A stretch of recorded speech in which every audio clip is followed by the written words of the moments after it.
Hello प्यारे बच्चों। तो आज हम लोग आपको कक्षा 10 का सलूशन प्रोवाइड कराएंगे। कक्षा 10 ठीक है, 2020 का ये पेपर है मेरे पास। सेट नंबर 1, सेट का कोड जो है वो कितना है, ANZ है। तो आप लोग कोड को देख सकते हैं, सेट नंबर 1 है ANZ। तो दोस्तों हम लोग यहाँ से स्टार्ट करेंगे। इसके हम आपको जो आंसर हैं वो आपको बताएंगे कि क्या किसका आंसर है।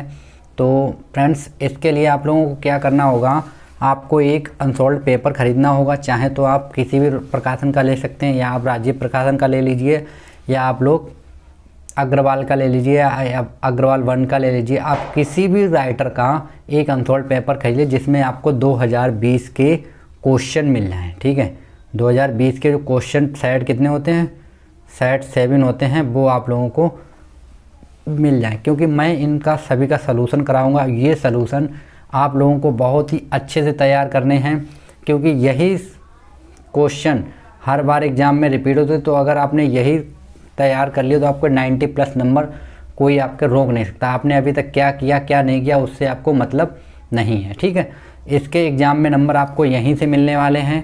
ठीक, तो इसलिए आप लोग इसको बहुत अच्छे से तैयार रखें।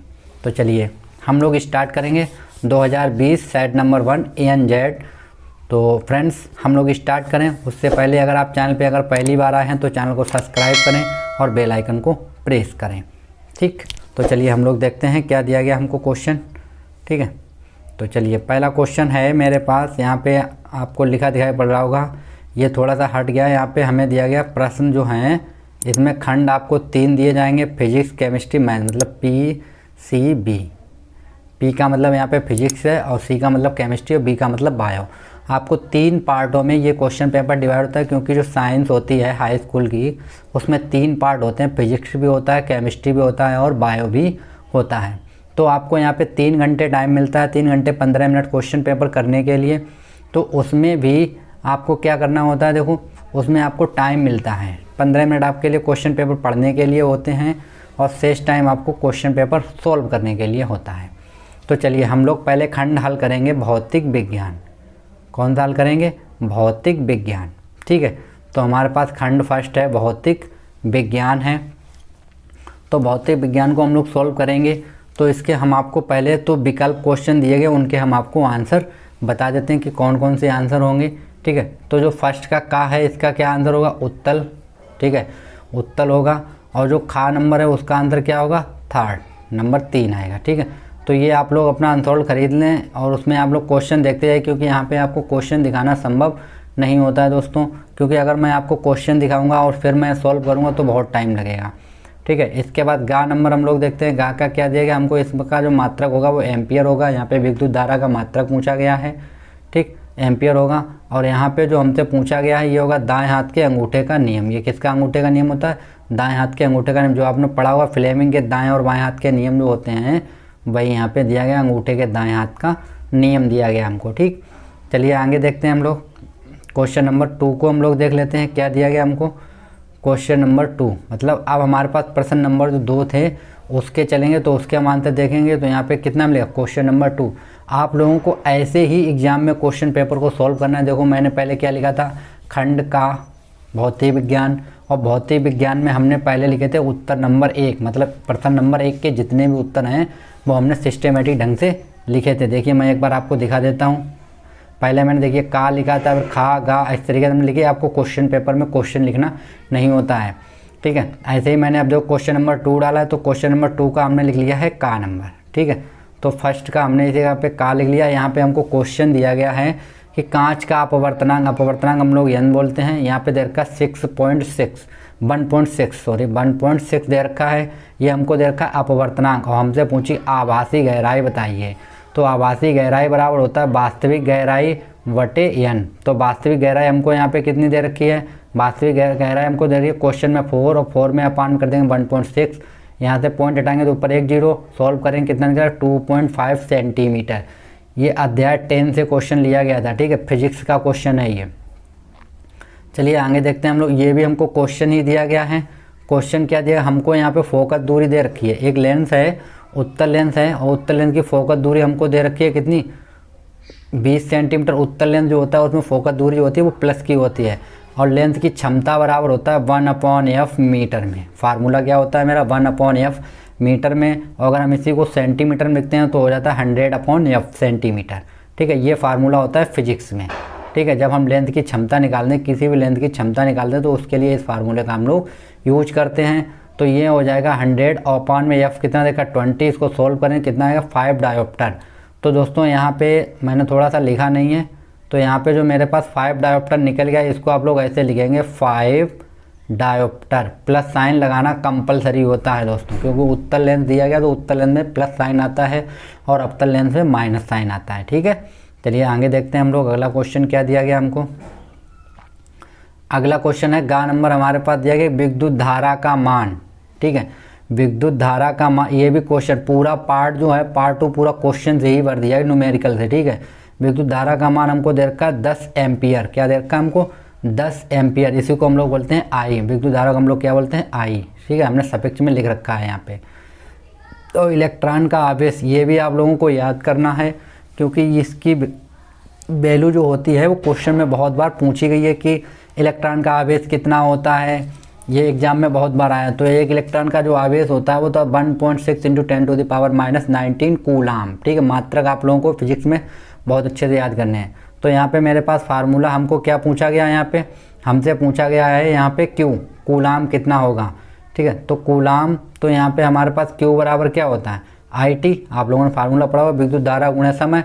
तो I की वैल्यू दे रखी 10 और समय दे रखा 1 सेकेंड। ठीक है, तो गुणा करेंगे तो क्यू बराबर कितना निकला है 10 कूलाम। कितना निकला 10 कूलाम। और हमको क्या बताना, इलेक्ट्रॉनों की संख्या बतानी है हमको। क्या बताना, इलेक्ट्रॉनों की संख्या। तो आप लोगों ने फार्मूला पढ़ा था Q बराबर NE, ये आप लोगों ने फार्मूला पढ़ा है। तो यहाँ से हमें N निकालना, तो N बराबर कितना हो जाए Q/E होगा, Q/E। तो वो हमने यहाँ पे वैल्यू रख ली, 10 ऊपर रख लिया Q की वैल्यू और ये हमने E की वैल्यू रख ली। ठीक है, इसको हम लोगों ने जब सॉल्व करेंगे तो मेरे पास आंसर निकल के आएगा 0.625 × 10⁻20। तो हमने क्या किया, पॉइंट को थोड़ा पीछे डालें तो 625 × 10⁻7 इलेक्ट्रॉन। ठीक है, ये मेरा आंसर होगा। चलिए आगे देखते हैं इलेक्ट्रॉन। क्वेश्चन नंबर 3 अब हम कौन सा हल करेंगे, क्वेश्चन नंबर 3 जो प्रश्न नंबर 3 दिया गया है। देखिए आप लोग प्रश्न नंबर 3। ठीक है, प्रश्न नंबर 3। ठीक, प्रश्न नंबर 3 में हमारे पास एक चित्र दिया गया। पहले मैं आपको चित्र दिखा देता हूँ। ये मेरे पास चित्र है। ठीक, ये हमारे पास यहाँ पे क्या दिया गया है, चित्र दिया गया हमको। ठीक, ये एक फिगर है उत्तल लेंस का। तो यहाँ पे कोई ये प्रतिबिंब हमको बना के दिखाना, उसने बोला कि चित्र जो है बना के दिखाइए। तो यहाँ पे हमको वक्रता त्रिज्या दे रखी है R बराबर 6 सेंटीमीटर। तो F बराबर क्या होता है, त्रिज्या आधी होती है, तो F बराबर हो जाएगा R/2। तो यहाँ पे निकल जाएगा 3 मीटर। तो त्रिज्या कितनी हो गई, F बराबर हो गई 3 मीटर।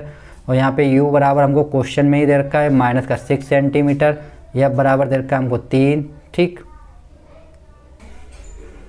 ठीक है, तो यहाँ पे हमें वैल्यू दे रखी है, U की वैल्यू हमको दे रखी है।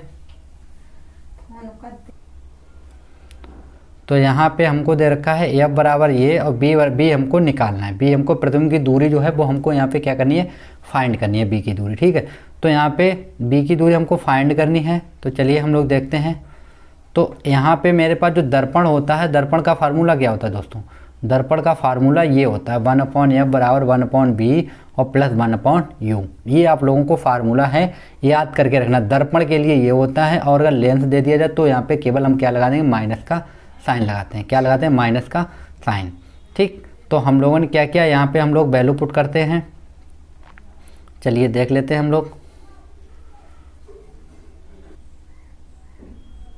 ठीक है, तो ये हमने फार्मूले में वैल्यू रख दी U की। तो इसकी तो हमको वैल्यू निकालनी थी, तो हमने F को इस साइड में, तो ये हो गया 1/F माइनस 1/U।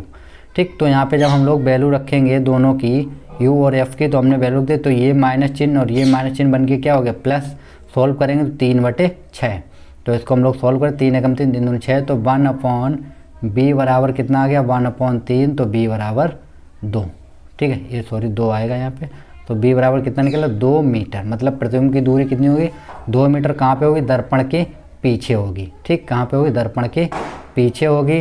और प्रतिबिंब की प्रकृति कैसी होगी, वास्तविक होगी, आभासी होगी, सीधा एवं वस्तु से छोटा बनेगा। कैसा बनेगा, वस्तु से छोटा बनेगा। ठीक, चलिए आगे देखते हैं हम लोग। अथवा में, इसी में हमको एक अथवा में भी क्वेश्चन दे रखा है। ये अथवा में क्वेश्चन हमको एक दिया गया इसी का, ठीक है। यहाँ पे हमको b बराबर दे रखा है -10 मीटर, u बराबर दे रखा है इन्फिनिटी, और ये हमको f निकालना है। तो इन्फिनिटी का मतलब है, इन्फिनिटी का मतलब होता है 1/0, ठीक। इन्फिनिटी का मतलब 1/0। तो ये लेंथ का है, तो लेंथ सूत्र हमने अभी आपको क्या बताया था, 1/f बराबर होता है 1/b माइनस का 1/u होता है, ठीक। तो हम लोगों ने यहाँ पे वैल्यू पुट करेंगे, तो ये हम लोगों ने यहाँ पे वैल्यू रख ली, तो इसकी वैल्यू तो हो जाएगी 0। कितनी हो जाएगी, 0। तो यहाँ पे लेंथ की जो फोकस दूरी है वो कितनी निकली, -10 मीटर। अब माइनस निकला है तो लेंथ कौन सा होगा, अवतल होगा, क्योंकि अवतल में ही लेंस ऋणात्मक होता है। तो ये हो गया लेंस, अवतल लेंस होगा, यही हमसे पूछा गया था, ठीक। चलिए क्वेश्चन नंबर 3 का हम लोग देख लेते हैं। क्वेश्चन नंबर 3 का खा देखते हैं। यहाँ पे हमको एक विद्युत उपकरण वाला दे रखा है, विद्युत धारा चैप्टर है विद्युत वाले से। विद्युतीय उपकरण का जो मानक है वो दे रखा 2.3 किलोवाट पर 230 वोल्ट। 230 वोल्ट पे इतनी ऊर्जा ये खपत करता है, ठीक है। विद्युत धारा का मान हमको जब निकालना तो होता है फार्मूला I बराबर P/I। तो यहाँ पे P ये होगा और B ये दिया गया हमको, ठीक। चलिए I बराबर हम लोग जब निकालेंगे तो I बराबर क्या होगा, P/B। तो हमने P की वैल्यू रख ली और B की वैल्यू रख ली। तो यहाँ पे जब हम सॉल्व करेंगे, ये पॉइंट जब हम लोग हटाएंगे तो ये कितना आएगा, यहाँ पे 10 एम्पियर। कितना निकल के आएगा, 10 एम्पियर निकल के आएगा, ठीक है। चलिए आगे देखते हैं हम लोग।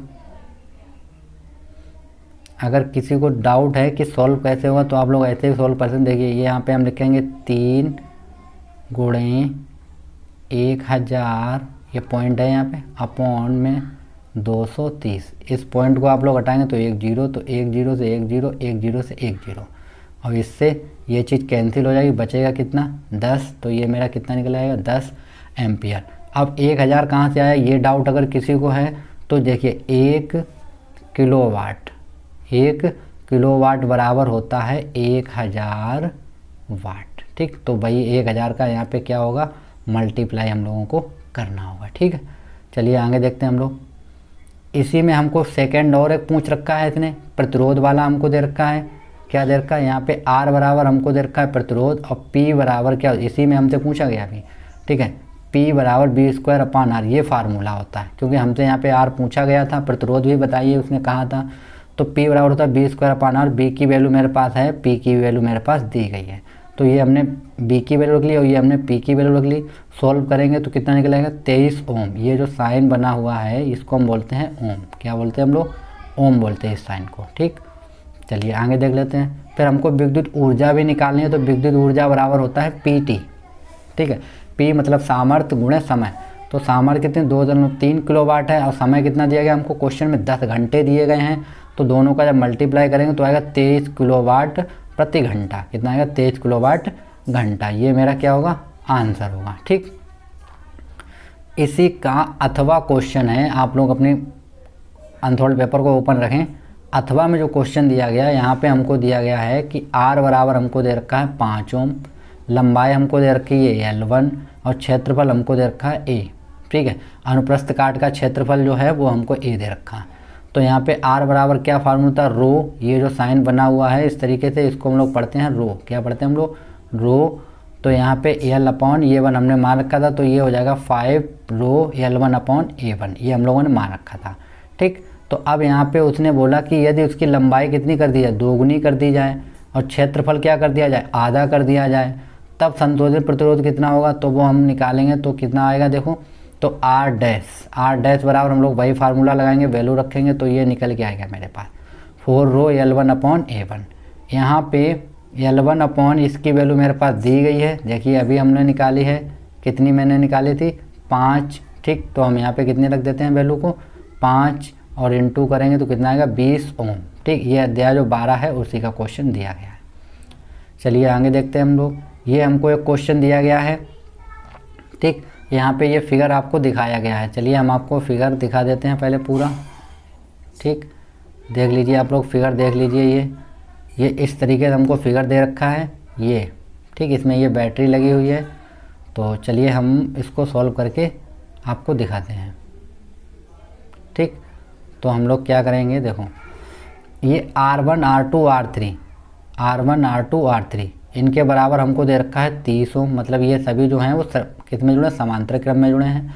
और R4 की वैल्यू हमको दे रखी है 10 और R5 R6 की वैल्यू दे रखी है हमको 40। ठीक है, तो ये देखिए आपको वैल्यू ये यहाँ पे दो दे रखी हैं, ये R5 R6 ठीक, और आपको वैल्यू जो R4 है वो आपको दे रखा है यहाँ पे, ये लगा है ठीक। तो अब ये पार्ट जो है वो किस में है, समांतर क्रम में है। तो हम इसकी पहले हल कर ले, तो R1 डैश बराबर क्या होगा, R1 plus R2 plus R3। तो इसको हम लोग इस तरीके से सॉल्व करेंगे तो कितना निकल के आएगा, देखो तो निकल आएगा R डैश बराबर 10 ओम ठीक। अब ये 10 ओम निकल के आया, इसका मतलब क्या होता है कि अब ये लाइन टूट के, ये वाली जो इतने पेयर बने थे ये टूट के एक सीधी लाइन बन गई है यहाँ पे, और कितना ओम लगा है 10, कितना लगा है 10 ठीक है। अब ये और ये वाले सब किस में हो जाएंगे, श्रेणी क्रम में। तो पहले हम R इसको निकाल लेते हैं, ये दोनों हल कर लेते हैं हम, तो ये भी समांतर क्रम में, तो R1 R5 प्लस R6 होगा, इसको हम लोग सोल्व करें तो कितना लगेगा 20 हो। अब ये सब एक सिस्टमेटिक ढंग से इस तरीके से जुड़ गए, यहाँ पे 4 लगा, यहाँ पे ये लगा, ये तो ये समांतर क्रम में, तो R1 बराबर क्या होगा श्रेणी क्रम में, तो R1 plus R2 plus R3 होगा। तो हम लोग इसको ऐड कर देते हैं, कुल प्रतिरोध कितना होगा R1 plus R2 plus R3, इनको हम लोगों ने ऐड कर दिया तो कितना आया 40 ओम। तो प्रतिरोध कितना निकला 40 ओम। अब हमको यहाँ पे क्या निकालनी है, विद्युत धारा निकालनी है। तो विद्युत धारा बराबर होता है B/R। तो हमको यहाँ पे B की वैल्यू कितनी थी, 6 वोल्ट की 16 वोल्ट की बैटरी थी ठीक, और R कितना निकाला हमने 40, तो कितना है 0.4 एम्पियर निकल के आएगा ठीक। तो यहाँ से I1 I2 I3 मतलब प्रत्येक के लिए कितनी होगी, तो यहाँ पे I/3 क्योंकि प्रतिरोध कितना है 3 का हम लोग डिवाइड करें तो प्रत्येक के लिए जो धारा होगी वो 0.4/3, या तो पॉइंट हटा दीजिए तो कितना होगा 4/30, तो यानी कि 2/15 होगी ठीक। चलिए आगे देखते हैं हम लोग। I4 के लिए I कितनी होगी, इतनी ही होगी क्योंकि एक ही है वो, और I5 और I6 के लिए I/2 करेंगे तो 0.2 एम्पियर होगी ठीक। ये हमने सभी के लिए क्या निकाल लिया, धारा का मान निकाल लिया। अब हमसे इसी में पूछा कि B1 B2 B3 बताइए, इनके लिए विभवांतर कितना कितना होगा अलग अलग। तो विभवांतर के लिए पहले के लिए कितना था, 16 वोल्ट की बैटरी थी, तो 10 बटे कितना हो जाएगा 40, तो 0 0 कहते तो कितना है 4 वोल्ट की बैटरी ज़रूरत पड़ेगी हमें। और जहाँ पे B4 हमें देना वहाँ पे 4 वोल्ट की बैटरी लगानी पड़ेगी ठीक। और B5 B6 के लिए हमें कितनी बैटरी लगानी पड़ेगी, 8 वोल्ट की बैटरी लगानी पड़ेगी है ठीक। चलिए आगे देखते हैं हम लोग।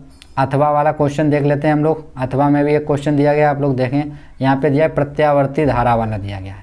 तो प्रत्यावर्ती धारा डायनमो अर्थात विद्युत जनित्र, इसको हम लोग विद्युत जनित्र भी बोलते हैं, या तो आप प्रत्यावर्ती धारा बोलिए या आप लोग जनित्र भी बोल सकते हैं। तो यहाँ पे जो हमको दिया गया है जनित्र दिया गया है, तो जनित्र इसके लिए हमको चित्र भी बनाना पड़ेगा और लिखना भी पड़ेगा। तो कैसे आप लोगों को लिखना होगा वो मैं आपको दिखा देता हूँ यहाँ पे ठीक। तो देखिए सबसे पहले आप लोग क्या हेडिंग डालेंगे, हेडिंग डालें प्रत्यावर्ती धारा डायनेमो अर्थात विद्युत जनित्र। जनित्र मतलब जो आपने जनरेटर देखा है ना वही होता है ठीक। तो क्या होगा, तो प्रत्यावर्ती धारा डायनेमो द्वारा प्रत्यावर्ती धारा उत्पन्न की जाती है। यही एक यांत्रिक ऊर्जा को विद्युत ऊर्जा में परिवर्तित करती है। इस लाइन को आप लोगों को अंडरलाइन कर लेना है, विद्युत ऊर्जा को यांत्रिक ऊर्जा में परिवर्तित करती है। इसका सिद्धांत क्या होगा, जनित्र की क्रियाविधि बहु विद्युत चुंबकीय प्रेरण पर आधारित है। जब कोई कुंडली किसी चुंबकीय फ्लक्स में घूमती है, मतलब जो कोई कुंडली होती है विद्युत फ्लक्स में घूमती है ठीक है, तो कुंडली से गुजरने वाले चुंबकीय फ्लक्स में लगातार परिवर्तन होता रहता है, जिससे उसमें प्रेरित विद्युत वाहक बल पैदा हो जाता है या उत्पन्न हो जाता है। यही जनित्र का सिद्धांत है। तो ये आप लोगों को अपनी कॉपी में स्क्रीन को रोक के आप लोग लिख लीजिए, और इसको अच्छे से आप लोग एक कॉपी बना लीजिए इसकी, जितने भी अनसॉल्व्ड पेपर हम सॉल्व कराएं, और उन्हीं को आप लोग बार बार रिवाइज कीजिए ठीक है। तो इसमें और क्या क्या होता है, इसके प्रत्यावर्तित जो जनित्र होते हैं इसके निम्नलिखित भाग होते हैं। कौन कौन से होते हैं, नंबर 1 होता है क्षेत्र चुंबक, आर्मेचर, सर्पी वलय और ब्रुश। ये 4 पॉइंट आप लोगों को बिल्कुल रटने हैं ठीक है। इस टाइप के 3 क्वेश्चन पूछे जाते हैं, उनमें सब में सेम है, केवल एक में सर्पी वलय की जगह क्या आ जाता है विभक्त वलय, बस ओनली केवल एक चेंज होता है, बाकी सब वही होता है। आर्मेचर, कुंडली, क्षेत्र चुंबक सेम होता है।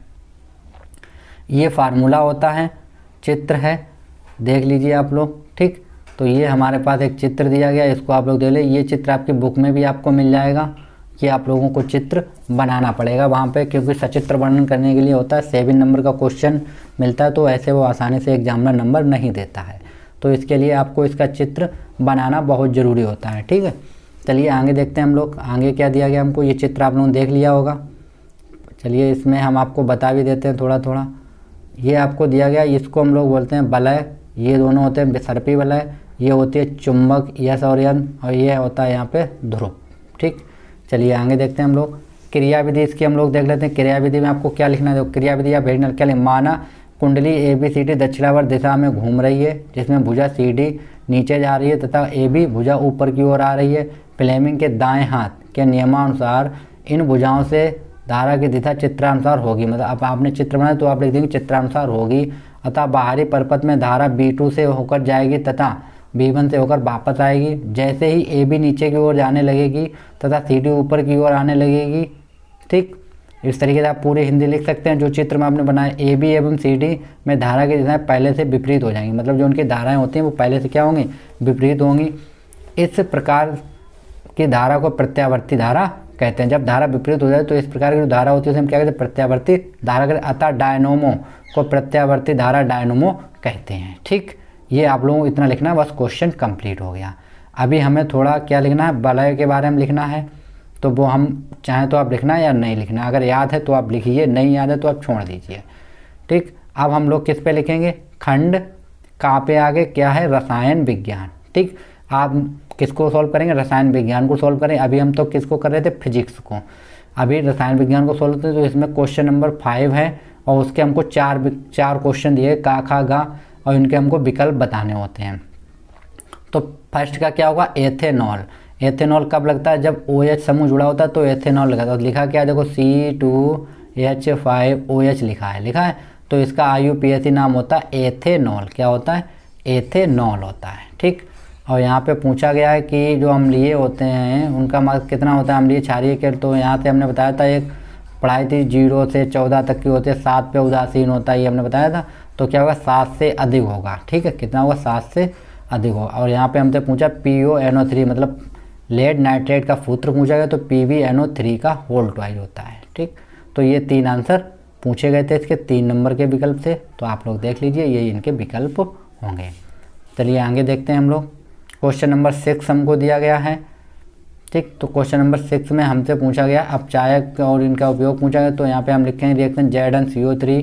ठीक है, ये सॉलिड होता है, तापन क्रिया कराएंगे हम लोग तो Zn लग टूट जाएगा और CO2 कार्बन डाइऑक्साइड बनेगी। बस आपको ये रिएक्शन लिखनी है और थोड़ा सा क्या लिख देना है, इसके बाद कार्बन जैसी उपयुक्त अपचायक का उपयोग कर धातु ऑक्साइड प्राप्त की जाती है। क्या किया, धातु ऑक्साइड। अब हमने अभी रिएक्शन करा, अब हम लोग क्या करेंगे, जिंक जो हमें मिल गई है उसको हम ZnO+C मतलब जिंक ऑक्साइड की क्रिया हमने किससे करा दी, कार्बन से तापन किया तो Zn+CO। CO को हम लोग बोलते हैं कार्बन मोनोऑक्साइड। ठीक, नाम लिख लीजिए आप लोग, कार्बन मोनोऑक्साइड। इसमें हमसे खा नंबर पूछा गया प्लास्टर ऑफ पेरिस। ठीक है, प्लास्टर ऑफ पेरिस हमने आपको पढ़ा रखा है, उसको आप लोग वीडियो जाके देखें, बहुत अच्छे से हमने उसको रिएक्शन भी कराई थी और बताया भी था। तो प्लास्टर ऑफ पेरिस क्या होता है, CaSO4.12H2O प्लस हाफ 3/2 मतलब होता है यहाँ पे हाफ करके हमने लिखा है H2O। तो क्या बनेगा, ये बनेगा प्लास्टर ऑफ पेरिस। अब इसकी क्रिया हम लोग जिप्सम से दोबारा कराएंगे, जिप्सम की क्रिया 373 केल्विन पर। तो क्या बन जाएगा मेरे पास, तो मेरे पास ये बन के आएगा, ये होता है प्लास्टर ऑफ पेरिस। ठीक है, इसको हम लोग क्या बोलते हैं, प्लास्टर ऑफ पेरिस। ठीक, यही आपको थोड़ा थोड़ा लिखना है, केवल थोड़े छोटे पूछे। ये आपको पूछा गया ब्रंजक चूर्ण। अब ब्रंजक चूर्ण क्या होता है, देखो तो ब्रंजक चूर्ण की क्रिया जो है आप किससे करा दीजिए, क्लोरीन से करा दीजिए। और ये CaOH का होल ट्वाइस जो है वो है शुष्क भुजा हुआ चूना। और जब हम क्लोरीन की क्रिया भुजे हुए चूने से कराते हैं तो क्या बनता है, ब्रंजक चूर्ण। ब्रंजक चूर्ण का फार्मूला क्या होता है, CaOCl2। इसको हम लोग बोलते हैं कैल्शियम ऑक्सी क्लोराइड। अगर आप रासायनिक नाम जानना चाहें तो इसको हम बोलते हैं कैल्शियम ऑक्सी क्लोराइड। ये अध्याय 2 का है। ठीक है, मैं यहाँ पे अध्याय भी लिख देता हूँ जिससे आप लोगों को अध्याय खोलने में आसानी रहे। ठीक, चलिए आगे देखते हैं हम लोग। अब हमको दिया है मैल के बारे में पूछा है, साबुनीकरण प्रक्रिया स्वच्छीकरण क्या है वो हमको बताना है। तो आप लोगों को क्या करना है, देखो मैल तेलीय होते हैं। मैल जो होता है वो कैसा तेल वाला होता है। जल विरागी सिरा तेल में घुला रहता है और जल विरागी सिरा के दोनों ओर तरफ पानी से घिर जाता है। इससे मिथेल की संरचना बन जाती है। साबुन का मिथेल मैल को पानी में डूबने से मदद करता है, जो पानी में डूबने में मदद करता है और कपड़ा साफ हो जाता है। यही साबुन की स्वच्छीकरण प्रक्रिया, इसी को हम लोग क्या बोलते हैं, साबुनीकरण भी इसी को हम लोग बोलते हैं। ठीक है, ये जो अध्याय 4 है उससे लिया गया क्वेश्चन, तो आप लोग वहाँ भी देख सकते हैं। चलिए आवर्त सारणी में देख लेते हैं हम लोग। मैंडलीव की आवर्त सारणी से क्वेश्चन पूछा गया। क्वेश्चन नंबर 7 का उत्तर का नंबर हमको क्या दिया गया, आवर्त में, इसमें हमसे मैंडलीव की आवर्त सारणी के बारे में पूछा गया है।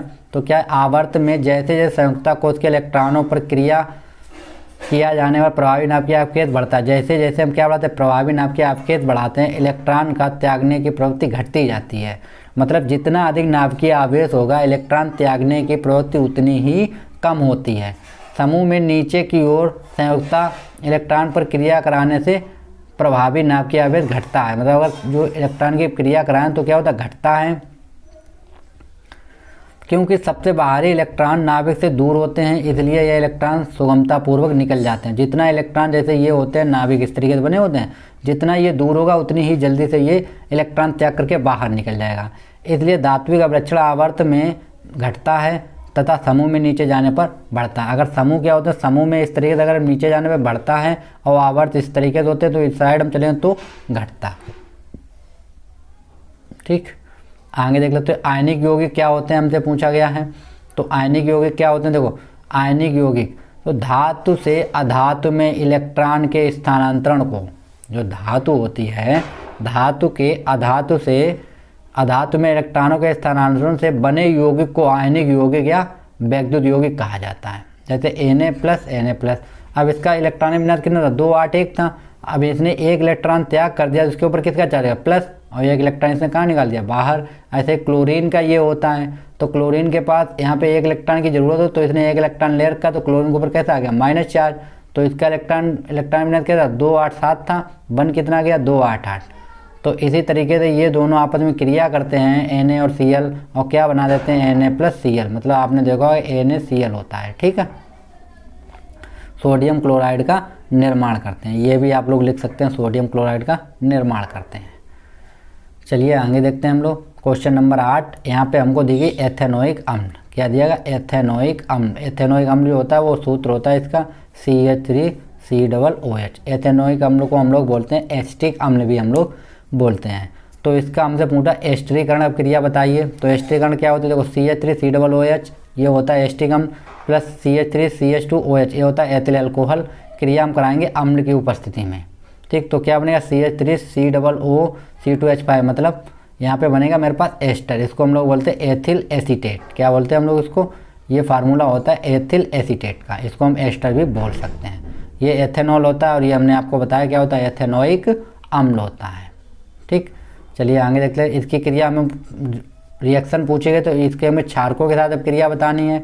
तो क्षारक के साथ अब क्रिया क्या होती है, देखो क्षारक के साथ अब क्रिया होती है CH3COOH, और क्षार क्या होता है NaOH। NaOH से हम जब क्रिया कराएंगे तो यहाँ से ये H हट जाएगा और Na आके जुड़ जाएगा, तो ये बन जाएगा सोडियम।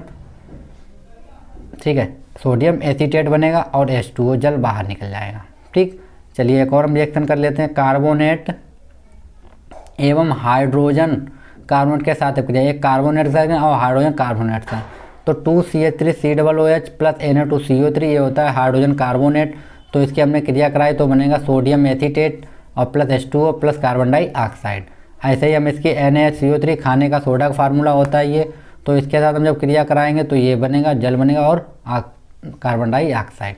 तो ये रिएक्शनें दोस्तों आपको रटनी होंगी।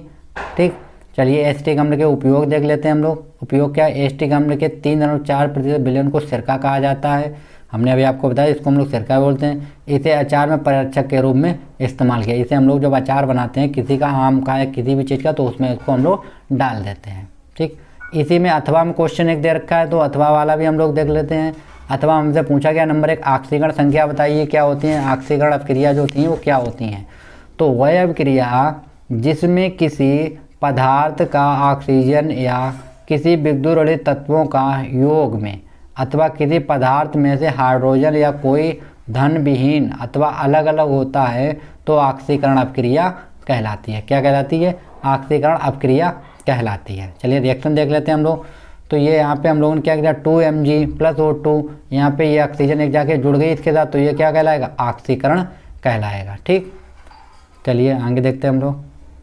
फिर इसी में हमसे पूछा गया है, आप पूछा गया हमसे समजातीय श्रेणी क्या होती है। तो जो आपने सक्रियता श्रेणी पढ़ी है ना, वही होती है समजातीय श्रेणी। तो यौगिकों की ऐसी श्रृंखला जिसमें कार्बन श्रृंखला में स्थित हाइड्रोजन को एक ही प्रकार का प्रक्रियात्मक समूह प्रतिस्थापित करता है, तो उसे समजातीय श्रेणी कहते हैं। जैसे यहाँ पे एल्केन का सामान्य सूत्र क्या होता है, CnH2n+2, और एल्कोहल CnH2n+OH, ये होता है एल्कोहल का सूत्र। चलिए आगे देखते हैं हम लोग। उसके बाद हमसे इसी में पूछा कि गा नंबर एल्डेहाइड का क्रियात्मक समूह क्या होगा, ये होता है एल्डेहाइड का, और कीटोन का ये होता है। ठीक, चलिए आगे देखते हैं हम लोग। कार्बोक्सिलिक का देख लेते हैं हम लोग। कीटोन का सॉरी ये नहीं होता है, ठीक है, इसको H नहीं लगाना, ये लगाना है CO होता है। ठीक, कार्बोक्सिलिक अम्ल का होता है सिंगल बॉन्ड COOH होता है। चलिए आगे देखते हैं। खंड गा हमको दिया गया है जीव विज्ञान। क्या दिया गया हमको, जीव विज्ञान हमको दिया गया है। अब जीव विज्ञान, अभी हमने फिजिक्स देख लिया, केमिस्ट्री देख लिया, अब हम लोग क्या देखेंगे, जीव विज्ञान। तो जीव विज्ञान में भी विकल्प दिए होते हैं। क्वेश्चन नंबर 9 है, तो पहले का विकल्प क्या होगा, 4। इसमें कितने होते हैं, 4 होते हैं। और नंबर खा में होगा रंधों से। क्या होगा, रंधों से। क्वेश्चन पेपर आप लोग अपना देखते जाइए। ठीक, इसमें गा होगा जड़, ठीक है, और गा वाले का होगा 2x। कितना होगा, 2x। ठीक, 2x होते हैं, 2 गुने होते हैं मतलब। ठीक है, चलिए प्रश्न नंबर हम लोग 10 देख लेते हैं। 10 में हमसे क्या पूछा, जीवाश्म किसे कहते हैं।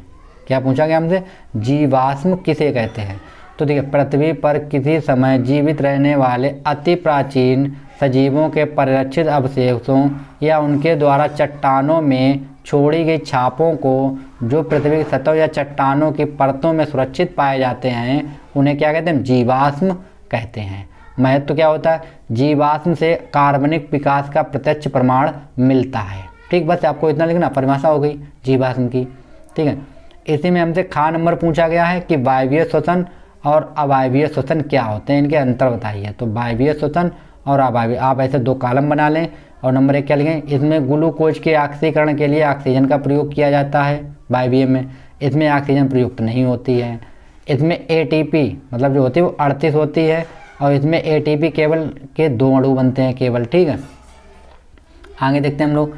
इसके अंतिम उत्पाद, जो इसका अंतिम उत्पाद होता है, नंबर 3 क्या है, इसके अंतिम उत्पाद CO2 और H2O व ऊर्जा होते हैं। मतलब इसमें जो अंतिम उत्पाद होता है वो कार्बन डाइऑक्साइड बनता है और जल बनता है, ऊर्जा बनती है। इसके अंतिम उत्पाद CO2, एथेनॉल, लैक्टिक अम्ल ये होते हैं। ठीक, चलिए आगे देखते हैं हम लोग। क्वेश्चन नंबर 11 नहीं, उसी का गा है, नमे का गा। वन्य जीव जंगली जानवरों की श्रेणी।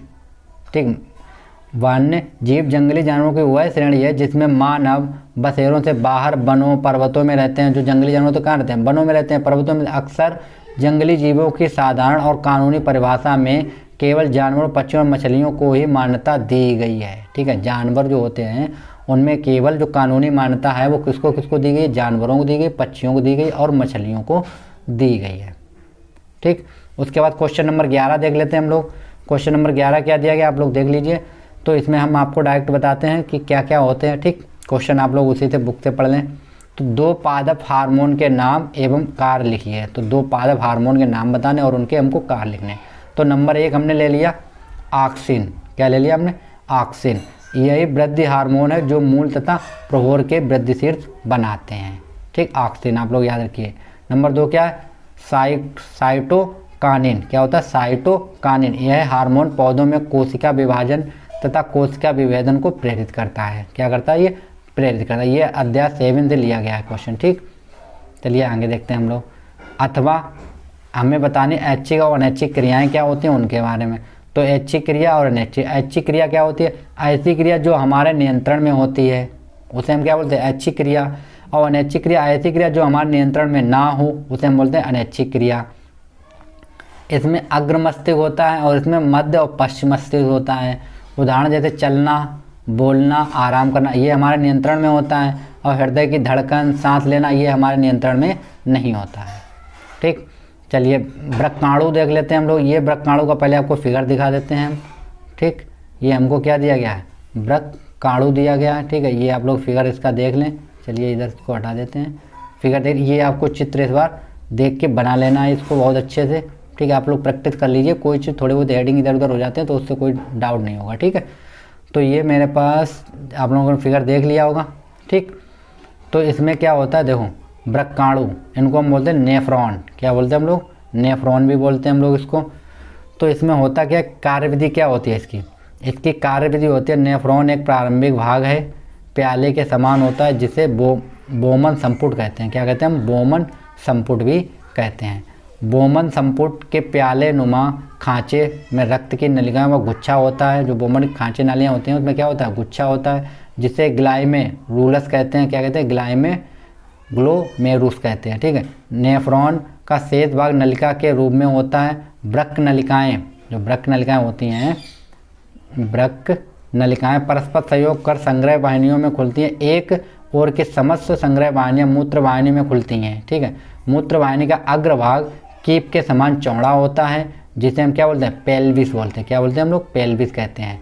तथा पश्च भाग एक लंबी नलिका के रूप में होता है। प्रत्येक ओर की मूत्र वाहिनी मूत्राशय में खुलती हैं। तो जितनी मूत्र वाहिनियाँ होती हैं मेरे कहाँ खुलती हैं? मूत्राशय में खुलती हैं। चलिए आगे देखिए, लेमार्कवाद और डार्विनवाद में अंतर में बताना इन्होंने क्या क्या किया था। तो लेमार्क और डार्विनवाद में देख लेते हैं हम। तो लेमार्क क्या थे और एक डार्विन, ये दोनों वैज्ञानिक थे। इन्होंने बहुत ही बायोलॉजी में इनका चैप्टर इंपॉर्टेंट रहता है। ठीक है, तो लेमार्कवाद के अनुसार क्या था?